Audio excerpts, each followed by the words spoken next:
Es tracta d'analitzar, amb l'ajuda de GeoGebra, la soldadura de dues xapes sotmeses a una flexió simple, amb un moment flector M sub D de càlcul i un esforç tallant UV sub D de càlcul també. La geometria de les xapes es regula per aquests punts mòbils i el seu gruix per aquest, i l'altra xapa per aquest i per aquest. Tenim dos cordons de soldadura que podem també organitzar de la manera que vulguem, tant un com l'altre. A la segona pantalla gràfica tenim el tipus de soldadura, que ara és horitzontal, però que després veurem vertical. Seguirem amb l'horitzontal de moment. Una escala de longituds, un moment flector de càlcul, un esforç tallant, un límit elàstic de l'acer i dos colls de soldadura A1 i A2 pel cordó L1 i pel cordó L2 respectivament. La geometria de les xapes, la geometria de les soldadures, els introduïts, i aquí tenim en els resultats, tenim amb la soldadura horitzontal el cordó de soldadura introduïda i l'eficaç, que és l'introduïda menys 2 vegades el coll de soldadura, i aquí tenim els colls amb el màxim i el mínim i ens diu si la soldadura és correcta o no. Ens diu que la 2 no ho és, doncs ara sí.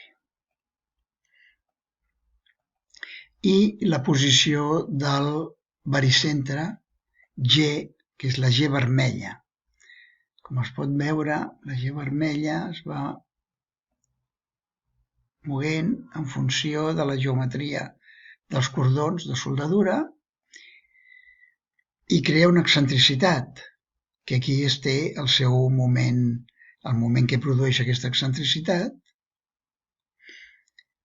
amb metres quilonewtons i amb un criteri de signes. Respecte a la tensió de les soldadures, es dona primerament el moment d'inèrcia de les soldadures respecte a l'eix X, el mòdul resistent de la soldadura respecte al mateix eix i tres tensions, la normal, la tangencial normal a l'aresta i la tangencial paral·lela a l'aresta, que en aquest cas és 0. I la tensió de comparació, tal com ho fa la NBE EA95, i que s'ha de comparar amb el límit elàstic de l'acer. En aquest cas anem molt per sobre, la soldadura no és correcta. Tindríem que o augmentar més les longituds, etc. L'altre tipus de soldadura és el vertical. Les xapes funcionen de la mateixa manera. En aquest cas seria alguna cosa així.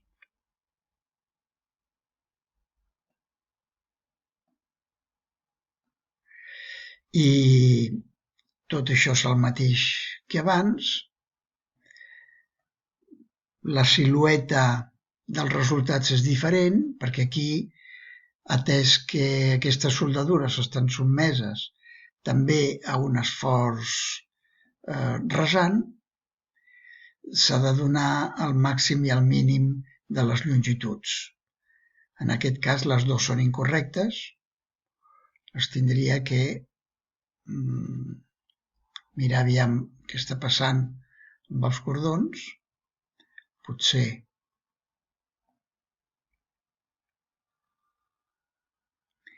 donar-los menys gruix, etc. I aquí tenim els colls de soldadura amb el màxim i el mínim, també són incorrectes. la posició del baricentre, de la G vermella,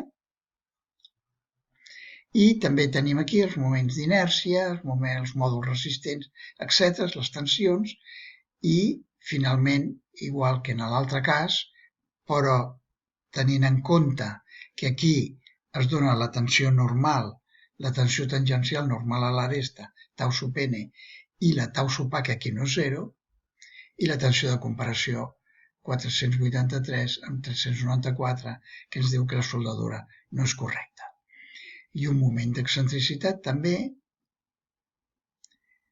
en el sentit, amb un signe, amb un criteri de signe.